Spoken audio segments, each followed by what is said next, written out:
طالبانو ورونو د محبت باندې به م یوه خبر درته وکړمه که نه ستي به بیا کرا راځو پې باندې د یوسف علیه السلام سره د پلار یوه عجیبه مینه وه طالبانو مینه نه ده دا هم یو ډېر ښه باب ده او ډېر خوندور باب د علما د علم تزکیې په دې مستقل یو احیاء العلوم نه ده طالبانو سم نیمایي جل په محبت باندې بحث کوي یو باب کدي دومره خوندور بحث ته دا چې ته ورته حیرانه سې نو طالبانو ورونو دا مینه او دا نادرې په دنیا کې دا هم ډېرې خوندورې دي بیا به وروسته روان سو طالبانو دنیا کې یو سړی تیر سوی ده مجنون نومیږي نو د هغې به م یو څو لنډې خبرې درته وکړم طالبانو یو څو نورې د محبت خبرې م کوم بیا وروسته بیا نورې م راځي هغه به بیا بېلې خبرې کوو دا مجنون چې تیر سوی د اصل نوم څه ده قیس ده د دې مجنون اصلي نوم داسې خلک کله کله پوښتنه کوي وایي که نه مولایانو دا مجنون څوک تیر سوی رښتیا ده که دروغ ده طالبانو رښتیا ده امام ذهبي دلته په تاریخ الاسلام کې لیکلي دي امام ذهبي دا د دنیا یو له لویو تاریخونو نه ده ذهبي لیکلي رحمه الله وایي داسې لیکلي دي وایي بعضې خلک وایي چې دا قیصه دروغ ده هسې افسانه ده وي داسې له ځانه خبره کوي مجنون اصلي نوم قیس و د پلار نوم ملوح قیس ابن ملوح العامري په عربو کې یو مشهوره قبیله وه بنو عامر دا د هغې قبیلې سړی او په د نجد چې یو عربو کې یو منطقه د نجد ورته وایي اوس د سعودي په حدودو کې راځي د عراق طرف ته د دې نجد سړی و دی او ډېر ظلم طالبانو د مجنون سره سوی یا مجنون قیس ابن ملوح یا قیس ابن عامر خو ډېر صحیح دا د طالبانو چې قیس ابن ملوح العامري او دا لیلا چې وه دا لیلا بنت مهدي ام مالک العامریه دواړه د یو قوم خلک ول هغه هم عامري و په قوم دا هم عامریه وه نو دا د هغه خلافت و د عبدالله بن زبیر رضی الله عنه د خلافت زمانه و اسلام کې تیر دي ښه اسلام نه مخکینۍ قصه نه ده د دوی دا مینه څنګه پیدا سوله وی داسې و چې دا لیلا ډېره هوښیاره وله لیلا ډېره هوښیاره نجلۍ وه وړه وله نو دا میږې به یې څڅرولې نو دا واړه ماشومان به ورته راټول ول او نقلونه او کیسې به یې کولې نو مجنون ته به یې ډېر خوند ورکاو بیا طالبانو د دوی دواړو مینه سوله واړه ول میږې دواړو څرولې بس د دې وړکیتوب نه د دوی دواړو مینه پیدا سوله او چې مینه پیدا سوله بیخي نادره مینه سوه د هغې زمانې نه دا مینه داسې په زړونو کې ترارو کو غټېدله تر دې پورې چې کله لیلا غټه سوله چې غټه سوله نو پلار یې بنده کړله چې نوره به ته باندې نه وځي نو چې بنده یې کړله نو دا د باندې سخته تمامه سوله داسې یو حالت سره مجنون مخ سو چې لیونتوب ته ورسېد د مجنون نوم ورباندې کېښودل سو یو شعر یې ویلی طالبانو دلته امام ذهبي نقل کړی خو ټول به نه درته وایم هغه حاصل به درته وایم په دې شعر کې داسې وایي چې کله دا ترې بنده کړله د لیلا بنت مهدي ام مالک العامریه بیا چې تر بنده کړله وی د عقل زایل سو لیونی سو بیا ویلې چې کاشکې زه نه وی غټ سوی میږې نه وی غټې سوی کاشکې هغه خپل حالت وی کاشکې نه زه غټ سوی وی او نه میږې غټې سوی وی او لیلا هم همغسې وړه وی موږ په هغه وړکیتوب کې مینه کولی کاشکې دغه باب ته موږ نه وی را رسېدلی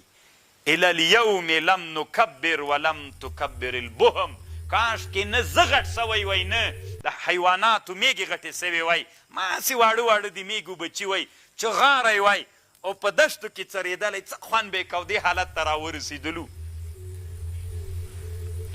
بیا طالبانو دا پلار ته خلک ورولېږل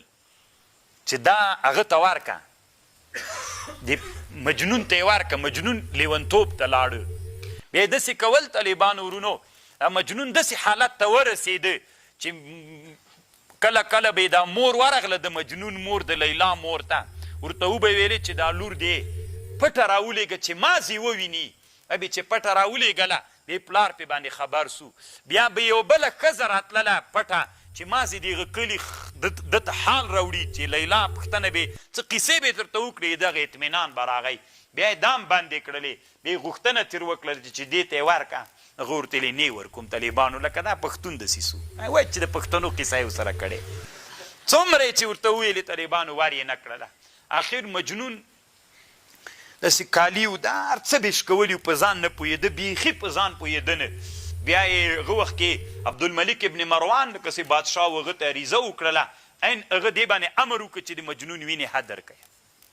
بیا یې طالبانو ترې رامنې کړ وی کله به چې یو مجلس کې ناست و د مجنون به چې ناست و او غږېده به نه لیونی سوی په سر به یې خاورې شیندلې کالي به یې شکو ډېره ښه ځواني یې م ووایي ډېر ښایسته سړی و په نسبت سره لیلا ته ډېر ښایسته و نو بیا په سر به یې خاورې اچولې بیخي به غږېده نه خو که غوښتل به دې چې وغږېږي چې لیلا به دې ورته یاده کړه طالبانو بېرته به یې عقل راغی خبرو باندې به یې شروع وکړله غږېده به در سره غږېده چې څه پوښتنې به تېر کولې خو چې دغسې به دې خبرې ورسره کولې لیلا به دې نه وه یاده کړې بیخي غږېده نه بیا طالبانو ورونو چې دا لیونتوب ډېر هغه سو د قوم مشران راغلل دا خبره په ټول جزیرة العرب کې خپره سوله دا د مینې څپه لاړله ښځو انسانانو خلک خبر سول نو بیا د قوم یې راغی ډېرې زارې پلار ته وکړلې نه یې ورکومه ځکه د ما به نوم داسې هغه سي چې معشوق ته یې څوک عاشق ته یې لور ورکړله عین طالبانو یې موږ جاهلیت ده که نه دې ټولنه کې هم طالبانو هم داسې ده که نه بیا طالبانو ورونو قوم ورته راجیګ سو بیا یې ورته ویلې مکې ته وی بوزه حج ته یې بوزه کیدی سي الله عز وجل یې ښه کي هلته بیت الله ته وروله نو چې بیت الله ته یې وروسته نو پلار یې ورته ویلې ګوره چې بیت الله نه دې طواف کو الله نه به بښنه غواړې او دا دعا به کوې دا دی خو لیونی سوي دا دعا به کوې دا دعا کوې چې بیت الله نه طواف شروع کړ نو الله ته یې وویلې دا شعر داسې چې الله پاکه ما ته لیلا راکړه انسانان توبې ته راغلي خو زه لیلا غواړم که د لیلا راکړله بیا به زه داسې توبه درته وباسم چې نور انسانان به بیخي هغسې توبې نه باسي خو زه الله اول پلار ورته ویلې مه غواړه دا دعا که نه ده ورته ویلې هغه یې نه دا دعا وکوي نه دا دعا نه کوم بیا طالبانو حج ته راوستلي بیا چې مینا ته لاړو نو په مینا کې بېرته لږ سراخه غوندې سو وی چا غږ وکړه په دې مینا خیمو کې یو چا غږ وکړه لیلا داسې غږ یې چې وکړه وایي دی بېهوشه سو بېرته راوغورځېده بله لیلا وه طالبانو هغه هم ښځې لیلا ځکه هلته خو ډېر انسانان خیمې وهلي وي وایي چې بېهوشه سو بېرته په مخ باندې اوبه ور وپاشلې بېرته راغی بې طالبانو ډېر لوی شاعر هم دی تېر سوی ده کتاب الاغاني چې د شعر یوه لویه خزانه ده علامه اصفهاني چې جوړ کړی د ډېر شعرونه ده شعرونه هم داسې نړیوال شهرت پیدا کړی بیا شعر داسې ویلی وداع دعا اذ نحن بخیف من منا فهیج اطراف الفؤاد وما یدرا داسې یو هغې ویلي چې په زړه کې مې یو هیجان راغی لکه مرغه چې والوځي چې د لیلا غږ مې واورېده طالبانو چې دا محبت ډیر مشهور سو او کرا طالبانو ورونو بس د بیا پلار داسې حالت ته راوسته ستې هغه خصوصا چې بادشاه فیصله پرې وکړله بیا زنجیرونو کې وتړه زنجیرونو کې چې وتړه داسې لیونی سوی و داسې به یې خوله په دغه ولګوله داسې به یې غوښې خپلې راښکولې داسې حالت ته ورسېده خپل ځان به یې وهه په دشتو کې به همداسې لوڅ ګرځېده بیا یو وخت کې خبر سو چې لیلا یې ورکړله دا په ده ډېره سخته وه نو کله چې شپه تېره سوله د دې زوم کور ته راغی دا کوم سړی چې د لیلا سره چې واده کړی ده ته راغی ورته ویلي وایي څه پوښتنې درنه کوم راته ووایه وی لیلا سره دې واده وکړو ده هغې ورته ویلی و نو وی څه پوښتنې تېر کړي یا زه مناسبې نه بلم طالبان او یوه خبره یې دا ده وي د لیلا زلفې دې مسه کړلې بېګا نو هغې ورته ویلي و ستی طالبانو بیا را بیهوشه سو وغورځېده وایي داسې اور بل و د پوښتنه یې چې تر کوله وایي اور بل و سکروټې وې وایي پوښتنه یې تر نه کوله مېړنې چې پوښتنه کوله چې د لیلا په زلفو کې دې لاس و په هغه ورته ویلي دا سکروټ یې داسې راواخیسته طالبانو داسې لاس کې کلک ونیولی وي داسې وغورځېده بیا بېهوشه سو بیا همالته دشته کې اوسېده وایي کوزه وه ورسره دې کوزه کې به یې اوبه ورلله ډوډۍ به یې وروړله بله ورځ ته همغلته مړ پروت و بس مړ سوی و بیا یې وایي راوړ غسل یې ورکړ او دفن یې که او ښځو سخت پې باندې وزړل ځوانان هم پې باندې وزړل او ویښتان یې ډېر اوږده سوي ول او داسې سوی و چې لږه حیواناتو سره یې مینه او الفت پیدا سوی و کوم حیوانات به چې هلته دشته کې یو وخت کې طالبانو دومره لرې وای تللي وای د شام حدودو ته رسېدلي وو وي چا نه یې پوښتنه وکړله چې دا نجد چېرته ده ورته ویلې څوک یې ته وي زه د نج یم بنو عامر یم وی شام ته رسېدلی بېرته بیا لاره وروښودله نو طالبانو ورونو دا یوه نادره مینه په دنیا کې تېره سوې ده او دومره سخت ظلم د دې سړي سره سوی ده یاره زه خو وایم طالبانو ورونو چې تاسې به راسره موافق سي د لیلا پلار د الله جهنم کې وسوځئ که نه نو دومره لوی ظلم دې ولې کوه سخت لوی ظلم یې ورسره کړی ده نو دا هغه سړی د نورې طالبانو کتابونو کې بیا خبرې درته کوم اوس دلته طالبانو ورونو دا د محبت داسې یو عمیق او نادر بحث ده که نه علامه محی الدین ابن العربي وایي طالبانو دلته یو درې خبرې د محبت کې کوم داسې نادرې دي طالبانو چې بل باب ته تللي دي محی الدین ابن العربي وایي د ما د خپل استاز ابو مدین سره مینه پیدا سوه وایي مینه مې پیدا سوله وی کله کله طالبانو مینه په فراق پخوا ولې ډېرې مینې وي اوس نسته اصل طالبانو مینه چې ډېر په زړه کې اور پیدا کوي چې کله فراق ډېر وي اوس خو طالبانو اسباب د چا ډېر سول د وصال که نه دا د وصال اسبابو ټولو مینې ختمې کړلې پخوا زمانه کې یو چا راته د مینې قصه کوله وی مین ومه وی بیا یو ورځ زردالو مې راخیستې ول وی را روان ومه نو چې له دې خوا نه یوه ډله ښځې را روانې دي وي دا د ما معشوقه هم پکې وله وي چې ومې لیدله دا سړی به نه یادوم که یاد یې کم ډېر به یې وپېژنئ نو خو مینه خو طالبانو ما نه چا پوښتنه وکړله مینه خو طالبانو دا یو اصل د باید وسي خو شرعي چوکاټ کو وایي داسې را روان وو ښځې یوه ډله را روانه وه چې د ما معشوقه هم پکې راغله نو ما ویلې اوس که نه دومره ډېر وخت پخوا وخت ووایي غږېدی چېرته سوې نو داسې چې تېرېدلو نو زه خو یې داسې ورخطا سوم بیخي په ځان د معشوقې مې دومره غوږ کې راته ویلې چې بېرته راتاو سه د زردالو وشینده موږ به یې درسره راټولو همدومره وخت کې به هم بس کار وسي نو چې تېر را بېر سولو سره زه بېرته راتاو سومه بېرته داسې لاړلم ښځې خو کراکه راځي نو چې له اخوا نه بېرته را روان سوم د زردالو داسې لکه چې رانه تویې سول ټول ما خو وشیندل که نه تویې سول نو ښځې راغه سولې راټولولې را سره زه خپلې معشوقې سره څو خبرې مې ورسره وکړې دا هم طالبانو ډېره لویه بادشاهي وله نو مینه څه ده چې ډېر دوام کوي چې وصال نه وي پکې کله چې وصال ډېر وي طالبه ځکه خلک وایي پخوا ولې داسې مینې وي اوس نسته ده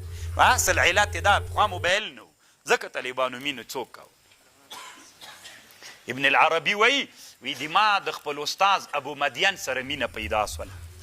خو طالبانو د استاد سره وصال نه و چې نه و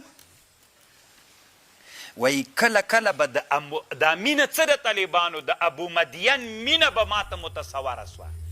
متجسده به سوله مینې نه به جسد جوړ سو دا طالبانو وراء العقل خبر ده په مینه کې مینې نه به څوک جوړ سو جسد به جوړ سو د ابو مدین ماته به طالبانو خطاب کو دا مینې به ماته خطاب کو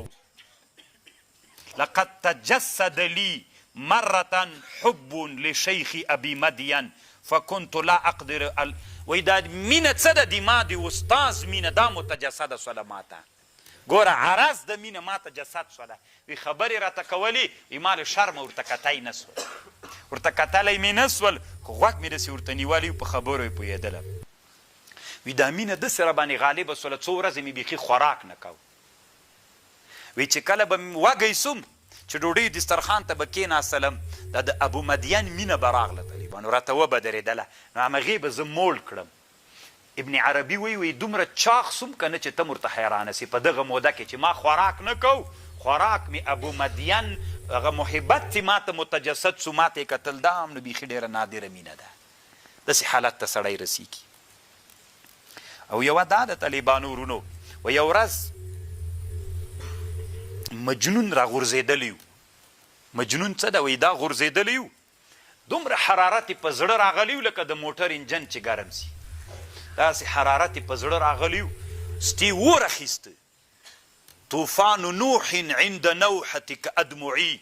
وايقاد نيران الخليل كلوعتي په دې کې طالبانو هغه د شعر نور برخه دلته راوړې د طالبانو لولا زفيري اغرقتني ادمعي ولولا دموعي احرقتني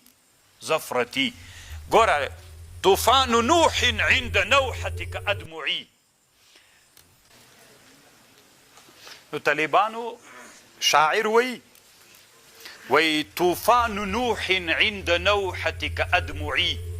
د نوح علیه السلام طوفان څه وی دما د سترګو د اوښکو یوه اوښکه دومره غټه وه چې د نوح علیه السلام طوفان ورته هېڅ شي نه طوفان نوح عند نوحتك ما چې کله وزړل دما اوښکې دما د اوښکو یو څاڅکی د نوح علیه السلام د طوفان هم غټ و دنیا غرقه کړه خو دما د سترګو اوښکې هغه یو څاڅکی د نوح علیه السلام د طوفان غوندې غټ ته غرقول کوي ولولا زفیري اغرقتني ادمعي که دما زګروی نه وی اغرقتني ادمعي ځکه دما اوښکه خو یوه اوښکه مې د نوح علیه السلام د طوفان غوندې سوه خو که دما زګروی نه وی اغرقتني ادمعي